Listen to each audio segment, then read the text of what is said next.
Qu'est-ce qu'une caméra trappe? Ça, c'est une caméra trappe. Ça, c'est une caméra trappe. Et ça aussi, c'est une caméra trappe. Ce sont des appareils qui permettent de prendre des vidéos ou des images des espèces animales de façon relativement discrète. Peu importe la marque ou les variétés des caméras, elles partagent des composantes en commun.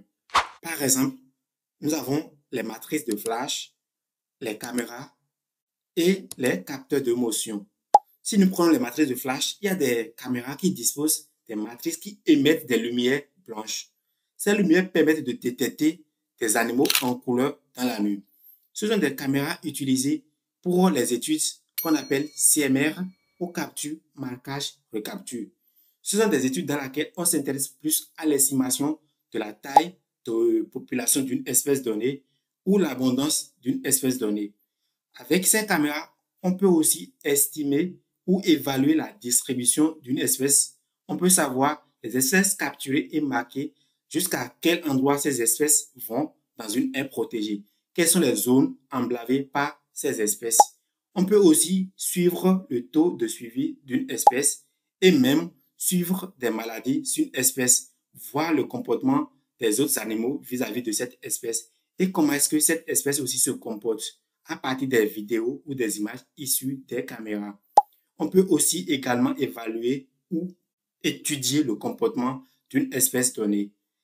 À côté, nous avons les caméras qui disposent des flashs à infrarouge. Ce sont des flashs qui sont plus discrets que les lumières blanches qui rendent parfois les animaux timides. Ces capteurs permettent de faire la détection dans la nuit, sauf que la précision n'y est pas comme les lumières blanches. Nous avons aussi des capteurs qui disposent de lumière à infrarouge, mais ces lumières ne sont pas du tout visibles par les animaux. Ceux-ci sont des capteurs qu'on qualifie souvent de capteurs à l'infrarouge passifs parce que ces capteurs ne produisent pas eux-mêmes leur propre lumière infrarouge.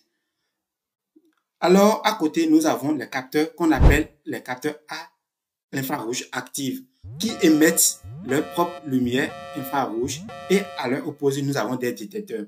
Ces détecteurs enregistrent les lumières à infrarouge émises et au cas où il y a une espèce qui bloque, automatiquement ces détecteurs envoient un signal à la caméra et la caméra détecte ou prend une vue de tout ce qui est en face. Ainsi, une espèce est capturée. Ces capteurs sont plus utilisés ou ces caméras sont plus utilisées pour les études qui concernent les animaux ou les espèces semi-aquatiques. Nous allons beaucoup plus nous concentrer sur les caméras IRP, les caméras à infrarouge passif, parce que ce sont des caméras qui sont largement utilisées. Si nous prenons par exemple cette caméra, elle dispose d'un capteur de lumière. C'est ce capteur qui ordonne les flashs infrarouges s'ils vont fonctionner ou pas. Nous avons aussi un indicateur de motion qui permet de détecter les mouvements devant la caméra. Et nous avons la caméra elle-même qui prend les vues. Nous avons un capteur infrarouge passif principal qui est prévenu par des précapteurs infrarouge passifs. De la même manière, nous avons autre caméra, même si les composantes n'ont pas les mêmes dispositions, nous avons quand même un capteur à infrarouge passif aussi et un capteur de lumière. C'est ce capteur ici maintenant qui coordonne les deux caméras du jour et de nuit pour savoir quelle caméra va fonctionner. Nous avons aussi les flashs infrarouges. Peu importe les dispositions, si nous mettons ces caméras côte à côte, on voit clairement qu'elles partagent presque les mêmes composantes. Mais en réalité, comment est-ce que ces caméras fonctionnent? Si nous prenons une caméra, elle fonctionne sur un champ de vision, c'est-à-dire un angle dans lequel cette caméra peut voir. Cet angle peut varier d'une caméra à une autre. Ça va généralement de plus ou moins 55 à 100 degrés, plus ou moins. Et ces caméras ont aussi une portée. Et la portée aussi varie de la caméra. Ça varie généralement de plus ou moins 15 à plus ou moins 30 mètres. Ces caméras fonctionnent au cas où il y a une détection devant elle ou au cas où il y a un mouvement devant elle. Mais dit comme ça, c'est trop vague. Si nous prenons une caméra, il n'y a pas de détection si l'espèce ne se trouve pas dans le champ.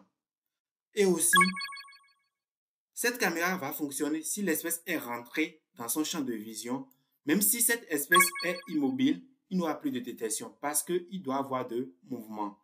Au cas où cette espèce va se lever peut-être et va vouloir quitter le champ, il y aura encore de détection. Mais dit comme ça, ce n'est pas toujours précis parce que même dans le champ de vision, il y a des endroits où l'espèce doit être présente avant que la détection ait lieu. Là, nous parlons de la zone de détection.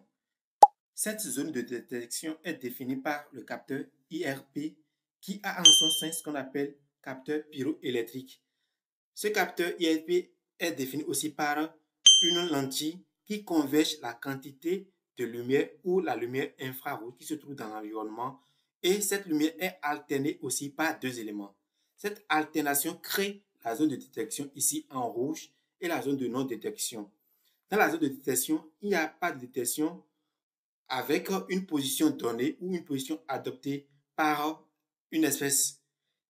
Il y a de détection que si l'espèce traverse la zone de détection de façon relativement perpendiculaire et non de façon strictement entrée. Là, comment ça fonctionne ou pourquoi est-ce qu'on a besoin que l'espèce traverse la zone de détection de cette manière?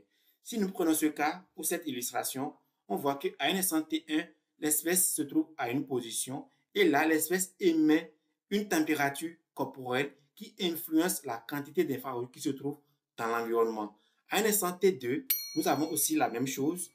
Donc, il y aura une différence qui sera appliquée. Au cas où la différence est appliquée et ça dépasse un seuil donné, automatiquement, il y a des détections. Et c'est comme ça fonctionne les caméras trappe qui ont de IRP ou infrarouge passif.